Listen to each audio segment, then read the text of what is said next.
Igreja, a paz do Senhor. Amém. Amém? Amém. Então, fique de pé, por favor, em reverência à palavra de Deus. Abra comigo, se você pode, Atos dos Apóstolos, capítulo de número 4, versículo de número 32. Atos, capítulo 4, a partir do versículo 32. Nós leremos o finalzinho do capítulo 4 e o início do capítulo 5, já que é uma sequência. Então o capítulo é o 4 do livro de Atos, versículo é o 32, quem achou diga glória a Deus. Glória a Deus. Leremos a palavra do Senhor. Acompanhe aí, por favor. Versículo 32. Da multidão dos que creram, era um coração e a alma. Ninguém considerava exclusivamente sua nenhuma das coisas que possuía. Tudo, porém, lhes era comum. Com grande poder, os apóstolos davam testemunho da ressurreição do Senhor Jesus, e em todos eles havia abundante graça, pois nenhum necessitado havia entre eles. Porquanto, os que possuíam terras ou casas, vendendo-as, traziam os valores correspondentes e depositavam aos pés dos apóstolos. Então, se distribuía a qualquer um à medida que alguém tinha necessidade. José, a quem os apóstolos deram o sobrenome de Barnabé, que quer dizer filho da exortação, levita, natural de Chipre, como tivesse um campo, vendendo, trouxe o preço e o depositou aos pés dos apóstolos. Capítulo 5.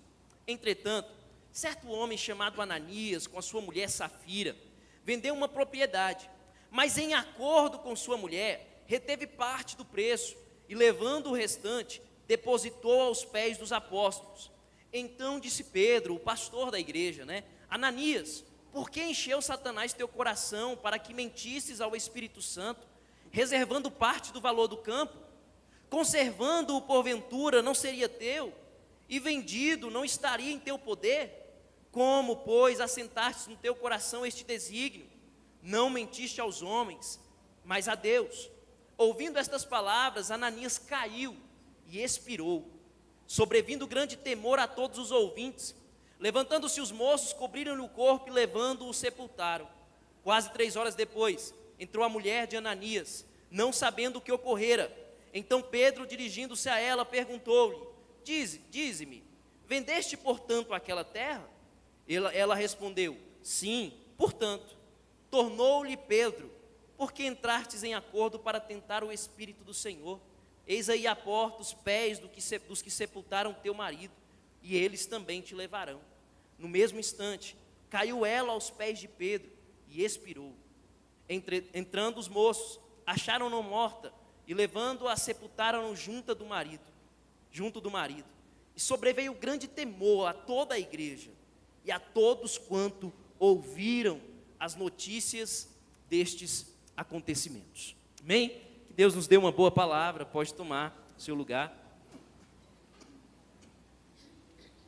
Igreja, visto que nós lemos o finalzinho do capítulo 4, início do capítulo 5 de Atos, que narra uma história muito conhecida.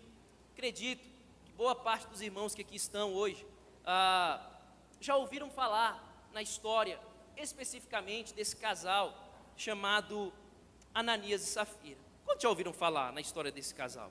Boa parte da igreja. Se você ainda não ouviu falar, aconselho que você estude, leia, medite também nesse texto, que com certeza tem muito a nos ensinar. Afinal de contas, se trata ali dos primeiros passos da igreja, querendo ou não, é um espaço, é um reflexo para nós como igreja também. E o objetivo dessa mensagem hoje é também trazer, pegando esse reflexo desse acontecimento dentro de uma igreja, trazer para nós como igreja algumas lições do que Deus espera de nós como comportamento, especialmente no que tange a sermos cristãos, a sermos crentes de verdade, sabe?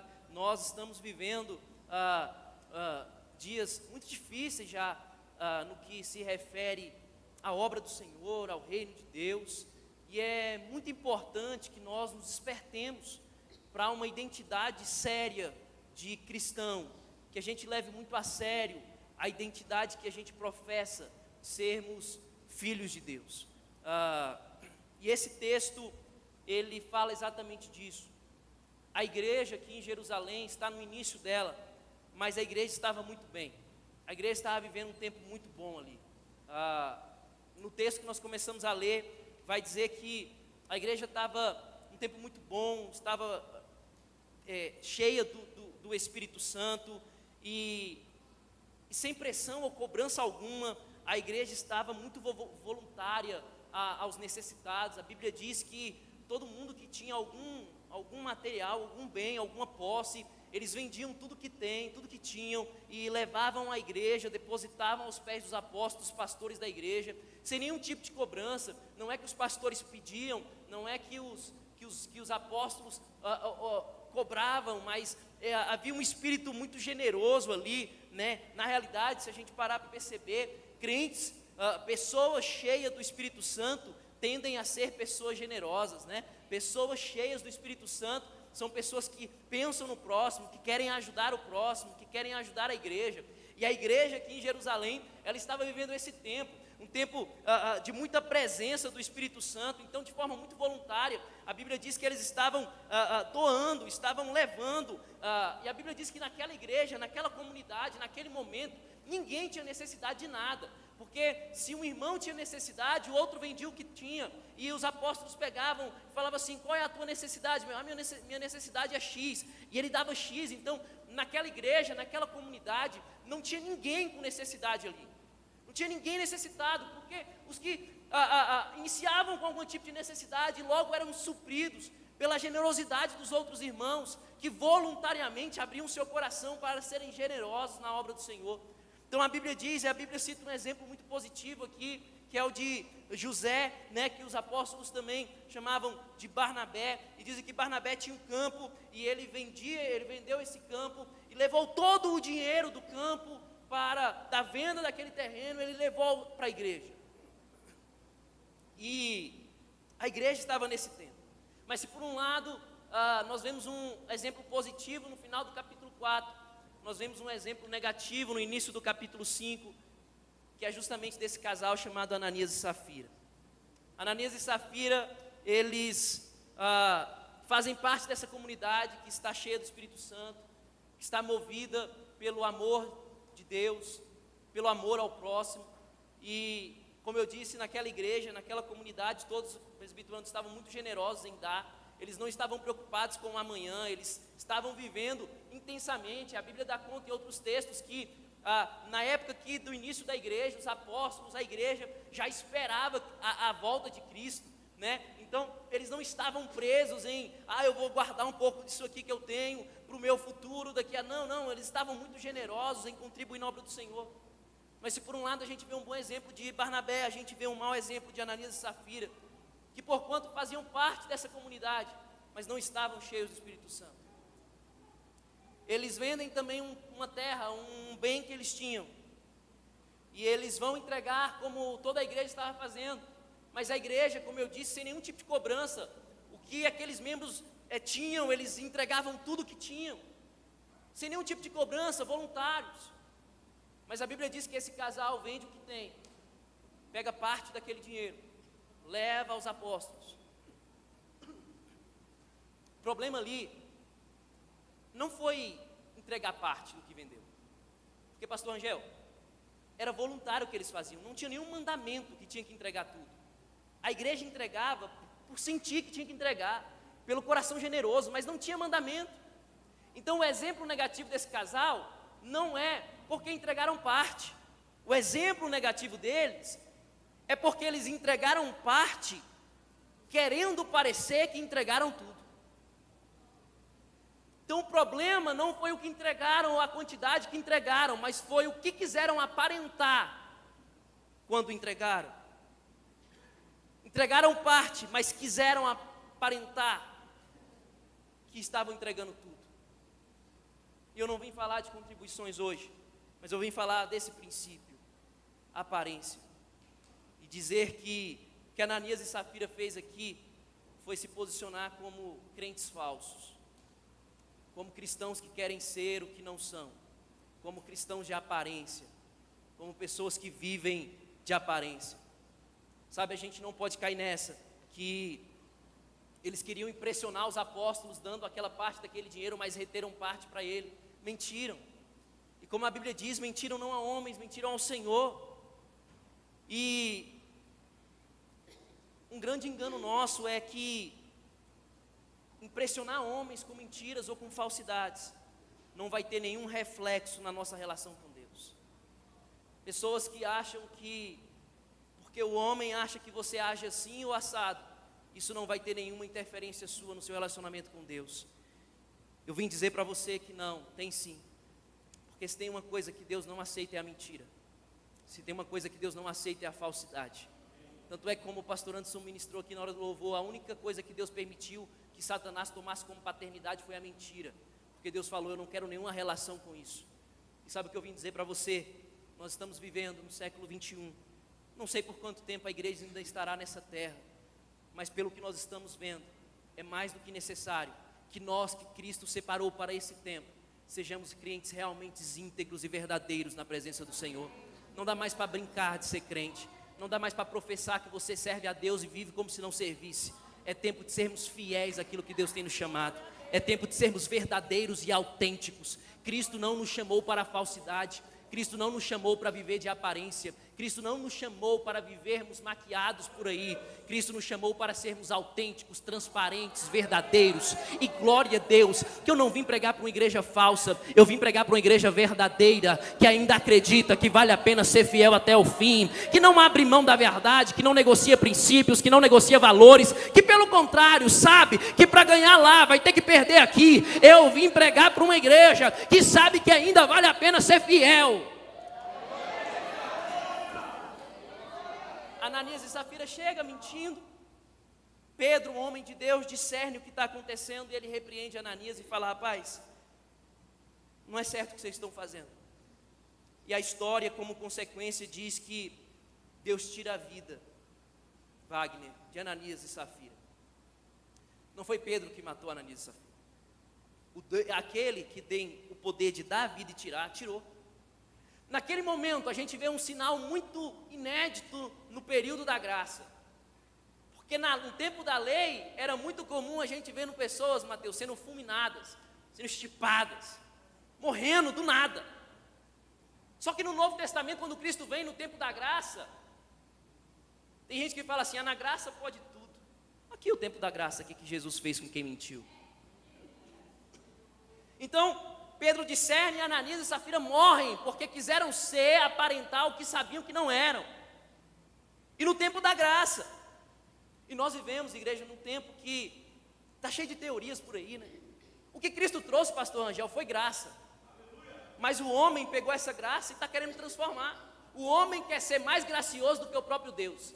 Aí começaram a querer falar da super graça, da hiper graça, não sei o que lá da graça. O homem quer ser mais amoroso do que Deus, mais gracioso do que Deus, mais misericordioso do que Deus. Só que tem uma coisa, meu irmão, a Bíblia diz que a minha e a sua justiça para ele é como trapo de imundícia. Ele não serve, não. Deus disse que a gente vai viver pela graça. Não tem ultra graça, hiper graça, mega graça. É graça e a graça de Deus nos basta.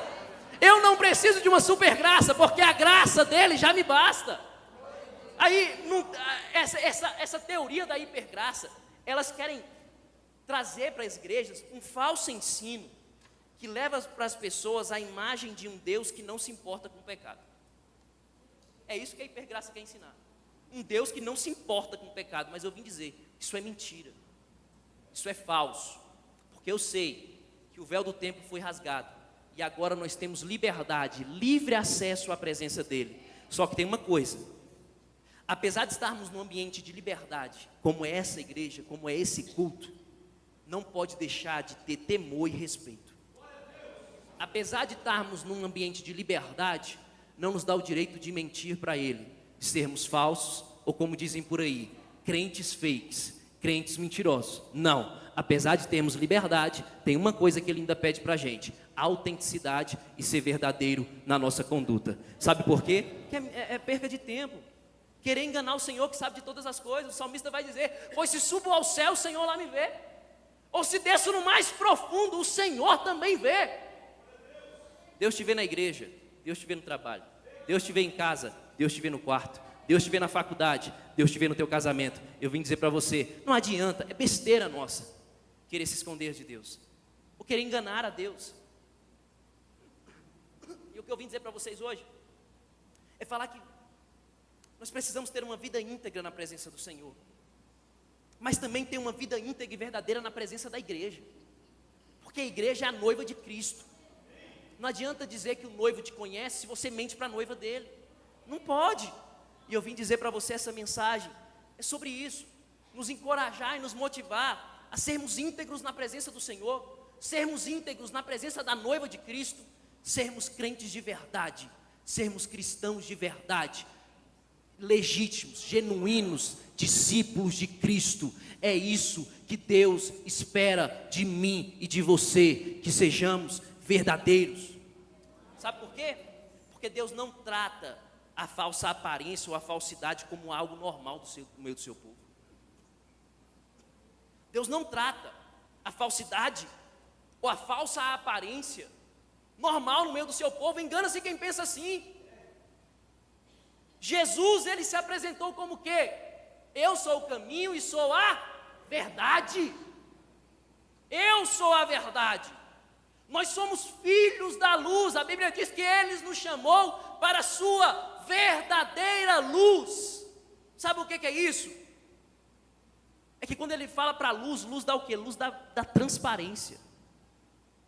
Jesus nos chamou para viver de uma vida transparente, não uma vida de aparência. É isso, uma vida de transparência.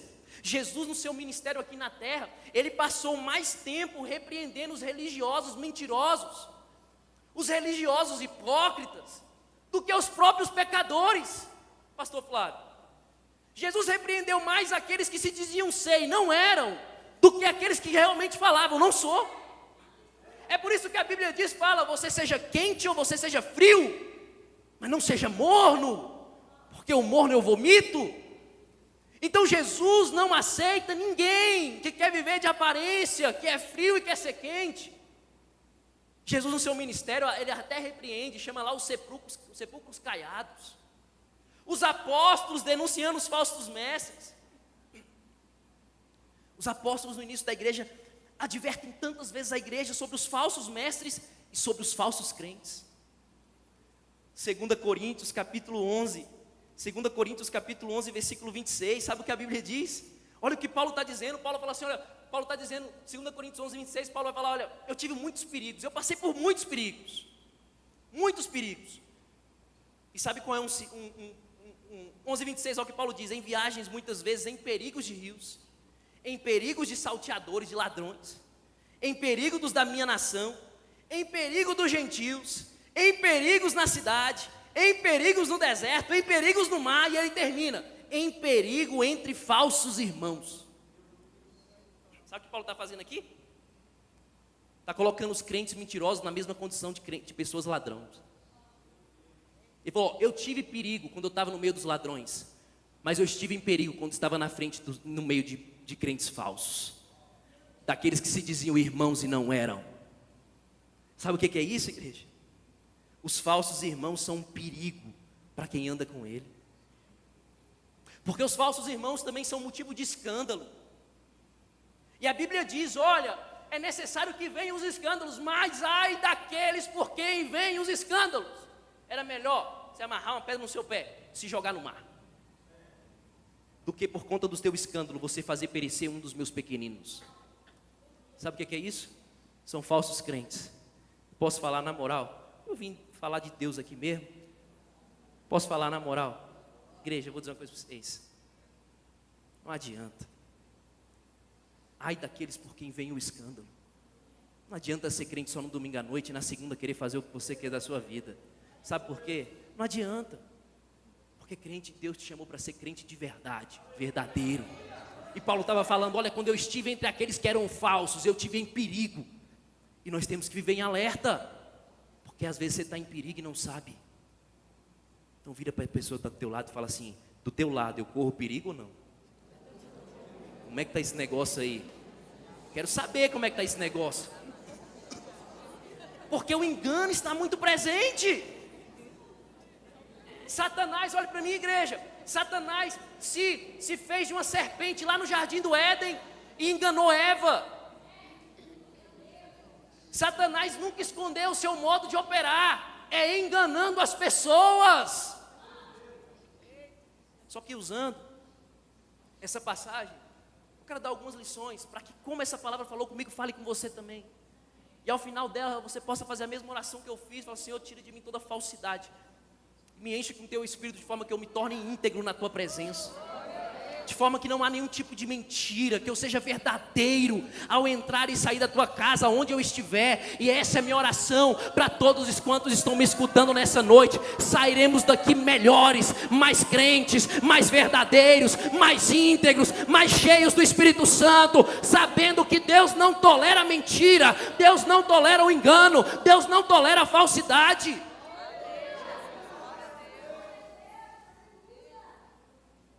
Paulo está dizendo em 1 Coríntios 5,11, Paulo é muito pesado, pastor Angel, quando ele fala dos falsos irmãos, dos falsos crentes. Em 1 Coríntios 5,11, Paulo vai dizer: olha, aqueles que se dizem irmãos e não são, com eles você não deve comer nenhum sanduíche, não deve nem sentar na mesa.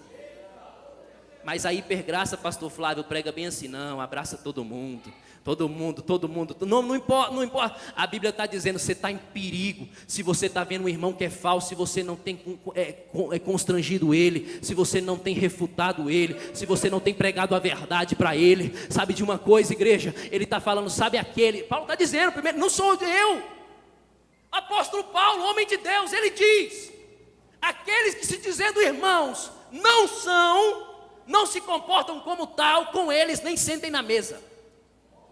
Paulo não fala para não sentar na mesa, talvez com aquele que diz que não é cristão. No teu trabalho tu vai lá, come com ele. Mas Paulo está dizendo, sabe aquele, Anderson, que se diz cristão, mas tu sabe que não é? Com ele, não chama para ir na tua casa. Não chama. Com ele você chama na presença de duas testemunhas e fala: você está errado, te conserta que Jesus está voltando. Jesus tem outra coisa para você. É isso que eu e você, como homens de Deus, íntegros na presença do Senhor, temos que fazer. Paulo vai dizer isso. Sabe qual é o grande problema de pessoas que às vezes querem mentir na presença do Senhor? Eles investem em aparentar o que não são. O grande erro de Ananias e Safira foi querer impressionar com um testemunho fiel, mas que era de aparência. Eles queriam mostrar que eles eram generosos, mas estavam mentindo. Só que Deus quer para a gente uma vida de autenticidade.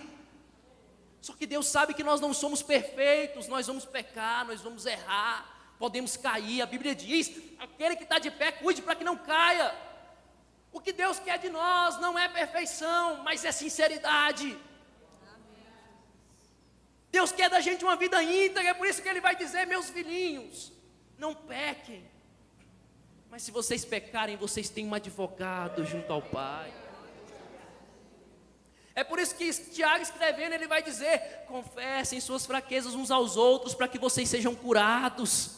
Eles sabem que nós podemos errar, eles sabem que nós podemos pecar, ele sabe disso, mas sabendo disso, ele está dizendo para mim e para você: continue sendo verdadeiro, ajoelha na presença de Deus e fala: eu errei, mas não quero errar mais, eu pequei, mas não quero pecar mais. Deus quer de nós é sinceridade, não é fazer como Davi talvez, que pecando, depois que Davi adultera com Betseba, ele sai um abismo puxando o outro, até que ele tem um verdadeiro arrependimento.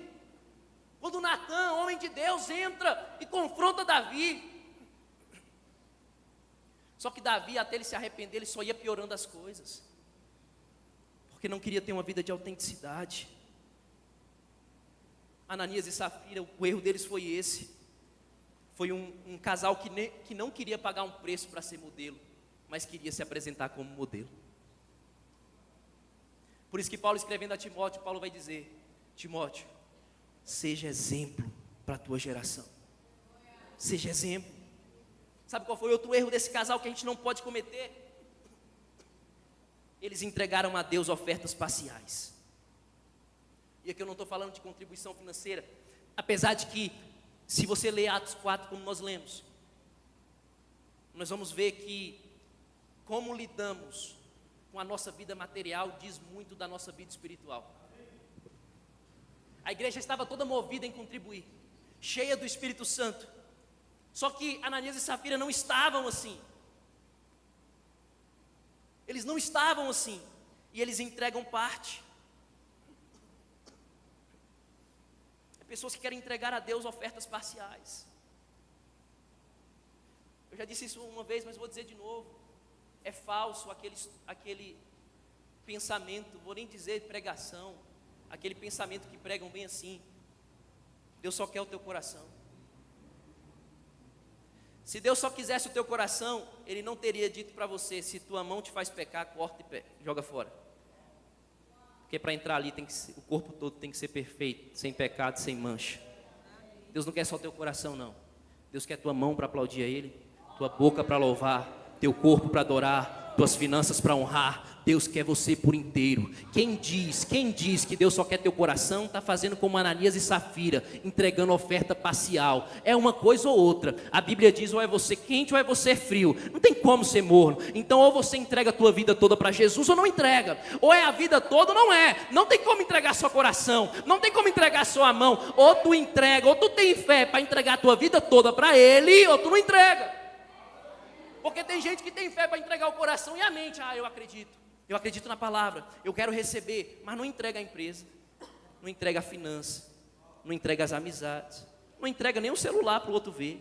São pessoas que entregam ofertas parciais. Mas graças a Deus que Papai do Céu nos trouxe nessa noite para dizer para mim e para você que Ele não quer só metade, não quer só 70%, não quer só 95%, não, mas que Ele disse para mim e para você: eu vim, eu quero 100% da tua vida, eu quero 100%.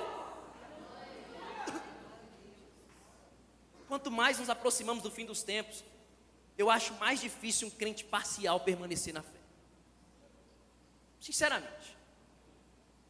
Quanto mais está se aproximando o dia da vinda de Jesus, e quanto mais a Bíblia se cumpre com sinais do que a Bíblia diz que a gente ia passar, mais difícil eu acho um crente parcial permanecer firme na fé. Porque vai chegar uma hora que só vai ficar aqui quem de fato querer morar lá. Quem tem compromisso com Ele. Quem está aqui por causa de dinheiro vai embora. Quem está aqui por causa de carro e de casa vai embora. Mas quem está aqui por conta de Jesus, aconteça o que acontecer, ainda vai ter uma igreja com joelhos dobrados e dizendo: Maranata, ora vem Senhor Jesus. Enquanto tiver alguém aqui que acredita verdadeiramente na palavra de Deus, terá uma igreja de pé, levantada. Sabe por quê? Porque os dias são maus, igreja. Temos que orar pela nossa nação, temos que orar pelo nosso mundo, temos que orar por tudo, mas os dias são maus. E o que a Bíblia diz para mim e para você aqui, presbítero Anderson, não é muita boa notícia não, viu? Vem coisa difícil por aí. Para quem não sabe,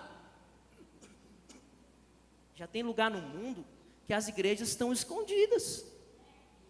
Tem lugar no mundo que as igrejas podem até estar abertas, mas só pode falar de Jesus lá. Fora da igreja não pode mais falar de Jesus. E no nosso país já tem pastor enfrentando o processo, porque a escola da igreja prega princípios cristãos.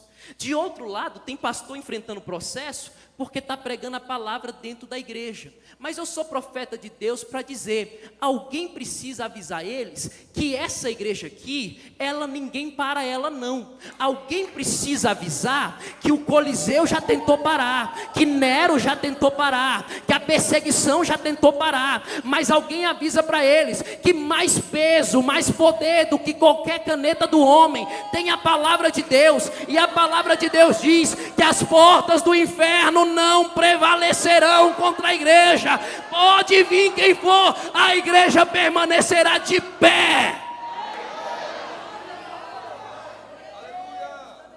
Alguém avisa eles que a igreja de Jesus ninguém para. A conferência da juventude está vindo aí, e o tema é: nós permanecemos, nós estamos de pé. A igreja de Jesus ninguém vai parar. isso. É isso. Enquanto estivermos aqui com o coração íntegro na presença dEle, não precisamos temer o que pode fazer o homem.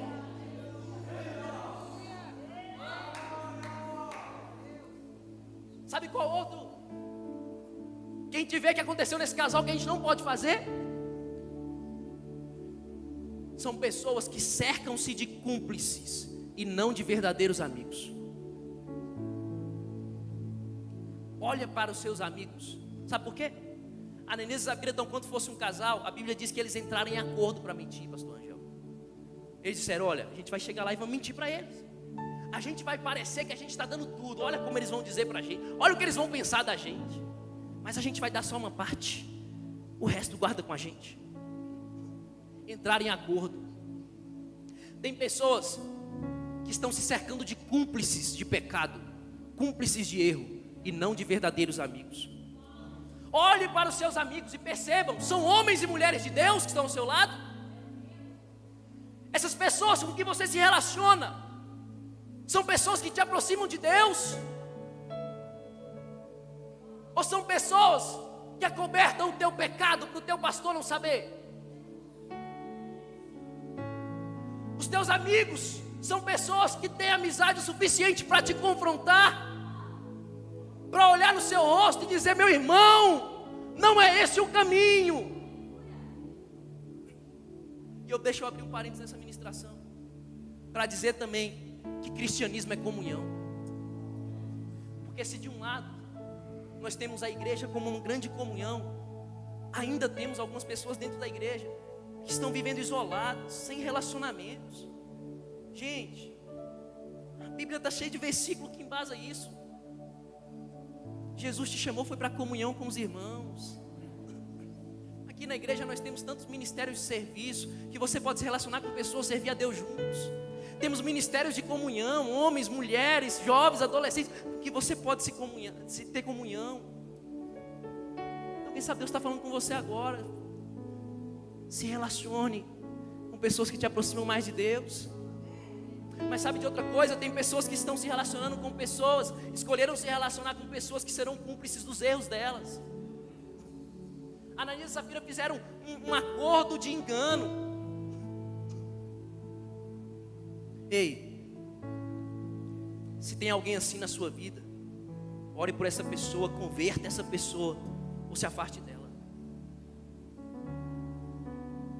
Eu não quero na minha vida, pastor Flávio, quem fala comigo bem assim, com você eu pulo até no precipício. Não, meu irmão, eu quero do meu lado é quem fala assim, você vai cair no precipício, sai daí. Porque a Bíblia diz, se um cego guiar outro cego, os dois caem no buraco. A Bíblia não tem dó de cego guiando cego. A Bíblia não tem dó de cúmplice de pecado. A Bíblia não tem dó de cúmplice de erro. É por isso que eu tenho que me aproximar de pessoas que vão olhar na minha cara e vai dizer, esse não é o caminho, esse não é o caminho, esse não é o caminho. Eu quero profetizar na tua vida em nome de Jesus. Ainda nesse ano, Deus vai colocar pessoas de Deus na tua história, pessoas para te aproximar da história da casa de Deus, para pessoas para dizer, você vai ser mais crente.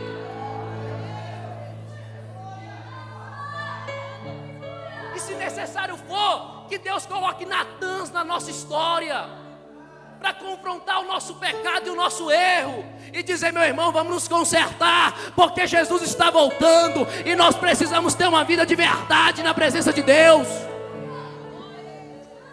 Não dá mais para ver o irmão vivendo uma vida de engano e a gente não falar. E eu e você, quando o nosso irmão olhar para a gente e falar, isso não é o caminho, vamos ter maturidade na fé e não ficar chateadinho com o líder, com o pastor, não. Estão pensando no teu bem, estão aqui para guiar você para o céu. Se eles estão falando com você é porque querem o teu bem. Se eles te amam de verdade, eles não querem ver você caindo no abismo. E eu quero profetizar em nome de Jesus, Deus vai colocar barreiras na vida de pessoas que estão caminhando para o abismo, e você vai viver ainda o melhor tempo de Deus na tua história, porque Deus vai colocar relacionamentos de Deus na tua casa. E aproveitando, sabe qual foi o outro erro desse casal? E eu preciso caminhar para o fim. Não reconheceram a autoridade de Deus na vida dos seus líderes espirituais. Sabe qual foi o erro desse casal? Não reconhecer a autoridade de Deus na vida dos seus líderes. No diálogo que a gente vê Pedro e Ananias, eu acredito, agora falo eu, não o Senhor, pastor Angel,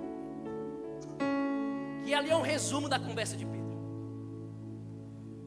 E eu vejo Pedro, um pastor, não querendo a morte da sua ovelha, mas um pastor com misericórdia, sabendo que a sua ovelha está no erro. E ele pergunta assim: cara, por que tu fez isso? Por que tu deixou em Satanás entrar na tua mente? Pedro foi confrontar Ananias. Só que os textos nos levam a entender que Ananias prossegue com a mentira, e a consequência vem a morte. Igreja, os nossos pastores são homens, nós somos pecadores, que se a gente errar, a gente tem que correr para o altar do Senhor em arrependimento, como qualquer um. Só que tem uma coisa: no exercício pastoral, eles carregam uma autoridade, um grande peso e uma grande responsabilidade. Sabe qual é essa grande responsabilidade? Representar Deus diante da igreja. É usando esse princípio que Pedro estava dizendo assim: Ananias, você mentiu para mim, cara, mas como você mentiu para mim, eu sou pastor, representante de Deus, você não mentiu a mim, você mentiu a Deus. Olha o peso de um líder espiritual. Olha o peso de quem mente para o seu líder, de quem mente para o seu pastor. Pastor Angel, não mente a homens, mente a Deus. Seus pastores querem o seu bem. Seus pastores querem caminhar com você, porque foram incumbidos de uma responsabilidade: levar essa igreja pura, santa, imaculada, para se encontrar com o noivo no dia do arrebatamento. Aleluia. Os pastores dessa igreja têm grande responsabilidade com Deus. É por isso que tem hora que exorta, é por isso que tem hora que puxa a orelha. Sabe por quê? Porque sabe que precisa melhorar, sabe que você precisa melhorar. E eu vim dizer para você: seja verdadeiro com Deus. E como é, Jameson, que eu sou verdadeiro com Deus? Seja verdadeiro com os teus pais, seja verdadeiro com os teus líderes, seja verdadeiro com o teu pastor. Para de mentir, seja autêntico. É desse jeito que você será autêntico com Deus. É falso esse ensino que dizem: Deus conhece o meu coração, basta isso. Se você mente para o teu pastor, Deus sabe que o teu coração é mentiroso, é isso que Ele sabe. Mas eu vim, graças a Deus, pregar para uma igreja que ama e que honra a vida dos teus pastores, e sabe que quando o pastor prega a palavra, é porque nós estamos caminhando para o céu. Quem quer caminhar para o céu aqui? Quem quer caminhar para o céu aqui? Aleluia! A Bíblia vai dizer: de Deus não se zomba, Deus não se deixa escarnecer. Sabe o que é isso? Deus não vai ficar com dozinha, Deus não se deixa escarnecer. Dó tem eu, dó tem o pastor Anderson, mas de Deus não se zomba, porque Ele não se deixa escarnecer. Posso terminar essa ministração dizendo para você: sejamos crentes verdadeiros. Não vamos admitir a falsidade na nossa vida. Quando eu meditava nessa ministração, quando eu escrevia, porque eu só escrevo mesmo, viu, igreja? Porque eu uso o iPad só de intrometido mesmo, porque minha mensagem é toda escrita a caneta aqui no iPad. Eu escrevo no papel e tiro foto. É o jeito que eu sei fazer, eu vou me meter a besta. Não sou pastor antes não, consegue fazer no notebook lá. Faço na caneta até hoje. Enquanto Deus me usar, eu vou fazer assim mesmo. Quando eu escrevi essa ministração aqui, Deus mexia no meu coração, dizendo, e eu falava assim: Deus, me perdoa, me ajuda a melhorar. Eu preciso ser mais crente. Eu preciso extirpar da minha vida toda falsidade, toda mentira.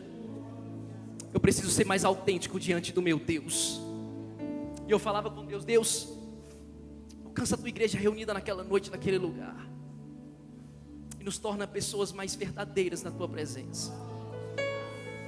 É isso que Deus espera de mim e para você, ano de 2023. Segue século 21. Como eu disse no início da ministração, os apóstolos aqui, a igreja, estava doando tudo que tinha. Eles já esperavam a volta de Cristo naqueles dias.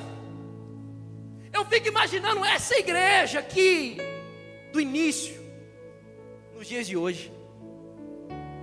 Ah, pastor Flávio, eles não iam querer outra coisa, a não ser estar na presença do Senhor. Porque se nesses dias eles já sabiam, Jesus está voltando, vamos viver para Ele, quanto mais hoje. Mas graças a Deus, que Papai do Céu tem nos dado a oportunidade de estarmos aqui. Igreja, não é mais tempo de fingir, não é mais tempo de brincar. Quem sabe Deus está falando com você. E ao terminar essa ministração, tu vai procurar o teu líder, tu vai procurar o teu pastor, e vai dizer assim: eu preciso ser melhor, eu preciso ser mais verdadeiro, eu preciso te contar umas coisas. Não porque o pastor quer saber da tua vida, mas porque ele é homem de Deus, para fazer você caminhar por um caminho de vida, um caminho de luz, um caminho de verdade. Fique de pé, igreja. É a nossa oração nessa noite: Senhor, tira de nós toda falsidade. E planta em nós um coração. Diz aquela canção: dá um coração igual ao teu. Um coração disposto a obedecer. Porque o coração de uma pessoa cheia do Espírito Santo é um coração ensinável, é um coração obediente. Igreja, vamos melhorar. Vamos ser mais verdadeiros, mais autênticos, mais sinceros. Quem sabe a nossa oração hoje seja: Senhor, planta em mim um coração obediente, um coração verdadeiro. Que essa palavra toque o teu coração, dentro daquilo que você precisa. Quem sabe talvez essa mensagem seja para alguns, seja uma vacina de algumas coisas que poderão acontecer na tua vida e você está sabendo. Preciso me prevenir, preciso ser verdadeiro, não posso negociar meus princípios. Mas quem sabe essa palavra para você hoje é uma cura, é uma palavra de misericórdia de Deus para a tua vida, dizendo assim: rapaz, ainda é tempo do arrependimento, ainda é tempo de falar: eu preciso ser verdadeiro, eu preciso melhorar. Não endureça o teu coração com o que o Senhor fala contigo nessa noite. E antes de passar o microfone ao pastor, eu queria perguntar se hoje você entrou aqui nessa noite, quem sabe um pouco distante da presença do Senhor, mas essa palavra falou contigo, os louvores falaram contigo. Você sabe que não pode terminar esse culto sem antes fazer um novo compromisso com teu Deus. Eu quero orar por você agora. Você, quem sabe, estava distante dessa comunhão com o Pai, distante dessa aliança com Jesus, mas sabe que hoje Deus marcou essa noite com um encontro com você. Tem alguém que quer fazer uma nova aliança com Jesus? Se tiver, eu queria que você levantasse sua mão. Alguém vai até você e vai orar pela sua vida hoje. Tem alguém hoje aqui que quer marcar esse novo encontro com Jesus, com esse novo compromisso? Eu vejo mãos levantadas. Mantenha a mão levantada, por favor. Alguém vai te abraçar. Tem mãos levantadas lá no meio da igreja. Se você for pelo corredor central, você vai encontrar. Mantenha a mão levantada. Tem mais alguém aqui que quer fazer esse compromisso com Jesus? Se tem, levanta sua mão lá em cima. Eu quero orar pela sua vida. Tem mais alguém? Tem mais alguém? Levante sua mão. Hoje é um ato de amor de Deus pela sua vida. Deus olhou para você hoje e falou assim: cara, eu quero a tua vida transformada, não endureça o teu coração. Tem mais alguém? Levanta a tua mão, eu quero orar por você hoje. Eu quero orar pela sua vida hoje. Eu quero orar pela sua vida. Tem? Já tem 2 pessoas vindo aqui. Eu não estou entendendo porque que a igreja não está aplaudindo.